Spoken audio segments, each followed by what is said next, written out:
శుక్లాంబరధరం విష్ణుం శశివర్ణం చతుర్భుజం ప్రసన్నవదనం ధ్యాయేత్ సర్వవిఘ్నోపశాంతయే.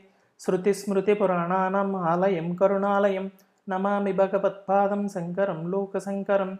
వాగర్ధవ్యవ సంప్రక్తో వాగర్ధ ప్రతిపత్తయే జగతః పితరో వందే పార్వతీ పరమేశ్వరౌ. శ్రీశైవ మహాపురాణం రుద్ర సంహిత. స్నాన విధి. దంతధావన అనంతరం పుణ్యతీర్థాలలో గాని ఇతర స్నానాధికాలకు అనువైన తావులలో గాని స్నానం చేయాలి. స్నానం చేసి ముందు దేశకాలానుగుణంగా సంకల్పం చెప్పుకుని సమంత్రంగా స్నానం చేయాలి. పిదప ఆచమనం చేసి ధౌత వస్త్రం ధరించి పవిత్రమైన ఏకాంత ప్రదేశమునందు ఆసీనుడై పూజాగృహమునకేగి న్యాసపూర్వకంగా శివార్చన చేయాలి. శివాయ నమః.